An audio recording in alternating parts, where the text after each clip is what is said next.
Ladies and gentlemen, the first Trump versus Kamala Harris debate just happened, and many people predicted that Trump would easily walk over Harris. I myself predicted that she would somehow come out of this with a win. She would somehow win this debate. I don't know how I knew this, but I just had the feeling that to me it seemed almost impossible that Trump could go back to back in debates where both of his opponents dropped generational stinkers in performances. It was a good back and forth. Trump had some good moments where he called her a fan because she has been recently trying to copy his policies like the border wall and things like that. He even had her laughing when he said he'd send her a MAGA hat because she was a fan. Because she has no policy. Everything that she believed 3 years ago and 4 years ago is out the window. She's going to my philosophy now. In fact, I was going to send her a MAGA hat. She's gone to my philosophy. He also said that she has no ideas of her own and that her policies are just what Biden was doing, which is how we all got into this mess. All she does is parrot what the establishment wants her to do. And just to finish off, she doesn't have a plan. She copied Biden's plan, and it's like 4 sentences, like run, spot, run. 4 sentences that are just, oh, we'll try and lower taxes. She doesn't have a plan. Take a look at her. When Trump dropped that run spot run line, I was howling. Normally, it's very difficult to tell who really wins a presidential debate unless you have a Hall of Shame performance like Biden had last time out. Even in this debate, you can't really tell who convincingly won because Trump cooked her in moments and Kamala was cooking Trump in other moments too. But if you're being honest, because her expectations were in hell, I think we could say Kamala edged this in the slightest. I think she can ride this momentum until the election. And she will do that because this will be the only debate she'll be doing because this is her strategy and she's tried her best to avoid the cameras and it's succeeded for the most part. There are 2 reasons why I believe Trump lost this debate. Number 1, which is relatively easier to solve. This whole thing of him going on debates on media channels that are against him is stupid. I don't know why he does this.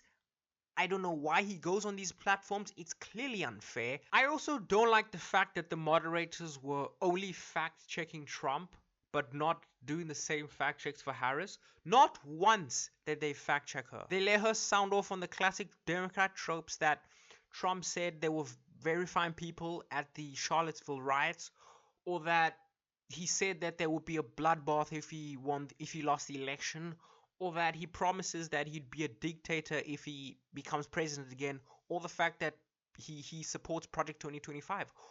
All of these have been debunked, and they didn't fact check it.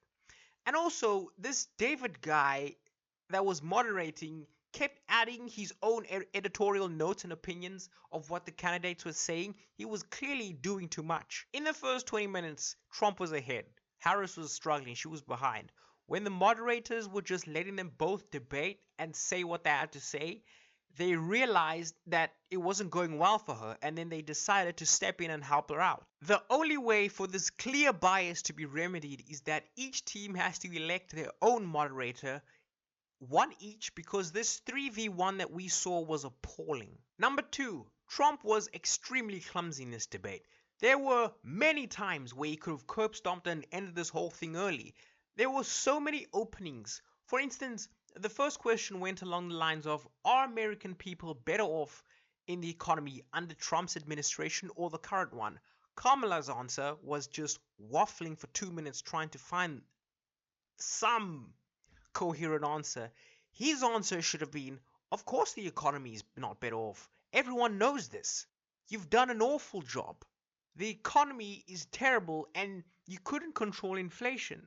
You have all these ideas and plans that you want to do. You're the current vice president, you're still in power, and you've done none of it. That was such an easy tap in for him, and there were even more that he didn't capitalize on. And as I've said before, he doesn't have the same source he had back in 2016. It was not looking good for Trump for a while until he told her, I'm talking now, when she was trying to interrupt him. And that kind of arrested the momentum that Harris was running away with. Was big on defund the police. In Minnesota, she went out. Wait a minute. I'm talking now.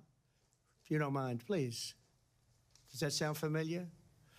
Because she did the same thing to Mike Pence back in 2020 in the VP debate, and I'm sure she wanted to recreate this and then have it clipped on social media. Harris's worst point in the debate was when she said over 200 Republicans have endorsed her over Trump for president, and she said that one of them was Dick Cheney. I couldn't believe it.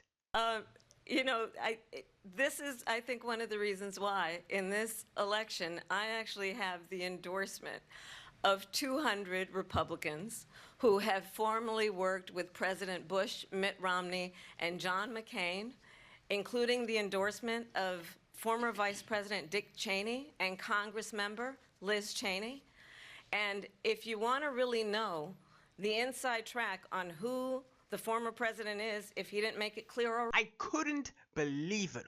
What an idiot. She said that it was an honor to be endorsed by fucking Dick Cheney, the same guy responsible for the deaths of millions of people around the world, the same guy that Democrats 25 years ago were calling a war criminal. That same guy. Saying Dick Cheney thinks you're doing a good job is not the flex that you think it is.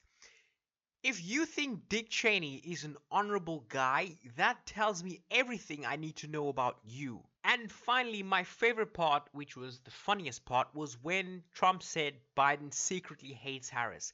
That shit was hilarious. First, you got no votes. He got 14 million votes. What you did, you talk about a threat to democracy.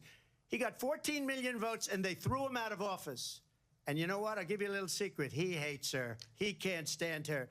But he got 14. And I know for a fact that if there was a crowd, that pop would have probably won him the debate. And yeah, that was my take on the great debate. If you agree with me, please like the video. And if you also disagree with me, like the video too. Tell me why you disagree in the comments. I won't read it, but feel free. 5 minutes later. Oh my god. I've just seen that Taylor Swift has endorsed Harris for president. Well, you know what? It's been a good run. It's been a good run for Trump. He's had a good run. You all know how the Swifties are. They're barely sentient. They'll do whatever she says. Bye. Today, I'm rocking the Tim Pool drip.